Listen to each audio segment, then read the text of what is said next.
students, in this video we will study exchange of gases. As we have studied earlier, that is breathing is a exchange of gases.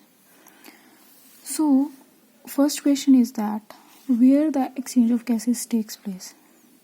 Beta, we have two primary sites, two sites where exchange of gases takes place. Firstly, alveoli. Alveoli is a primary site where the exchange of gases takes place between alveoli of the lungs and the blood. So second is the exchange of gases takes place between blood and the tissues. Blood body में move करेगा, body के tissues तक जाएगा, तो वहाँ पे भी exchange of gases होगा.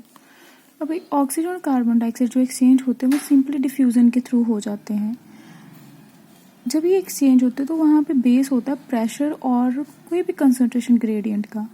सोलोबिलिटी ऑफ गैसेस, देखिए गैसेस की जो सोलोबिलिटी होती है, जो मतलब डिसॉल्व होती है वो as well as thickness, membrane जिनमें से डिफ्यूज होना है, वो दो पैरामीटर्स बहुत इंपॉर्टेंट हैं रेट ऑफ डिफ्यूजन के लिए. रेट ऑफ डिफ्यूजन मतलब कितनी जल्दी रेट डिफ्यूज होती है gases. So pressure contributed bye an individual gas in a mixture of gases is called partial pressure. जो हर एक गैस द्वारा जो प्रेशर होता है, ठीक है, मिक्सचर ऑफ गैस में जिस भी गैस का जितना प्रेशर होता है उसको हम पार्शियल प्रेशर कहते हैं उसका. एंड उसको हम PO2 इस तरह से लिखते हैं, for oxygen PCO2, for carbon dioxide partial pressure. अब पार्शियल प्रेशर दो ऑक्सीजन का जो दो गैसेस है हमारी, ऑक्सीजन एंड कार्बन डाइऑक्साइड, उनका एयर और टू साइड्स में टेबल में अलग अलग दिया हुआ है. जैसे कि ये देखिए, respiratory gas oxygen and carbon dioxide. देखो रेस्पिरेटरी गैस का जो पार्शियल प्रेशर एटमॉस्फेयर में 159 है, एल्वेलाई के अंदर 104 है. ब्लड डीऑक्सीजनेटेड अगर ब्लड है तो उसके अंदर ऑक्सीजन 40 होती है, उसका पार्शियल प्रेशर 40 होता है, और ऑक्सीजनेटेड का 95 है, टिश्यूज के अंदर 40 है. उसी तरह से कार्बन डाइऑक्साइड का 0.3 एटमॉस्फेयर में, एल्वेलाई में 40, डीऑक्सीजनेटेड ब्लड में 45, ऑक्सीजनेटेड में 40 एंड टिश्यूज के अंदर 45. डायग्राम अगर हम डायग्रामेटिकली रिप्रेजेंट करते हैं एक्सचेंज ऑफ गैसेस को, तो ये देखिए एल्वियोलर एयर आई, इसमें पार्शियल प्रेशर ऑक्सीजन का ये था, यहाँ पे ऑक्सीजन का पार्शियल प्रेशर 40 है, तो ऑक्सीजन यहाँ से ब्लड के अंदर एंड कार्बन डाइऑक्साइड का ही ज़्यादा था, तो कार्बन डाइऑक्साइड यहाँ से एल्वियोलर एयर के अंदर. उसी तरह से यहाँ से ब्लड आया. अब देखिए टिश्यूज़ के अंदर पार्शियल प्रेशर 95, ऑक्सीजन, देखो इस ब्लड के अंदर ऑक्सीजन का पार्शियल प्रेशर 95, कार्बन डाइऑक्साइड का 40, टिश्यूज के अंदर पार्शियल प्रेशर ऑक्सीजन का कितना था 40, और यहाँ पे कितना 95, तो 95 से 40 की तरफ जाएगी ऑक्सीजन और 45 से कार्बन डाइऑक्साइड 40 की तरफ आएगी. सो इस तरह से एक्सचेंज ऑफ गैसेस होकर जो मॉलिक्यूल्स हैं ऑक्सीजन और कार्बन डाइऑक्साइड के, वो हमारी बॉडी में फ्लो करते हैं.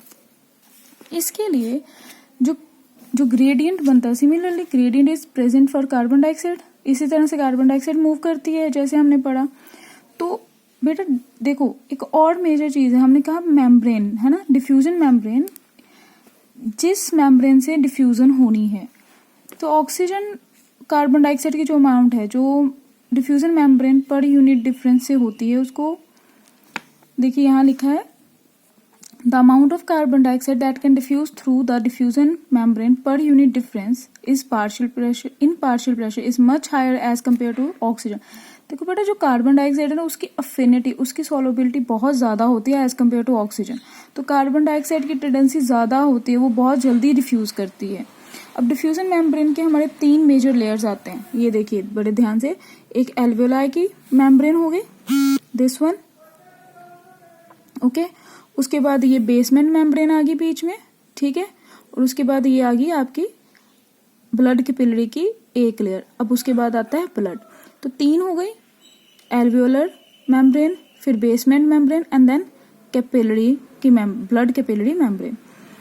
देखिए, so thin squamous epithelium of alveoli, endothelium of alveolar capillary and basement membrane, substance in between them.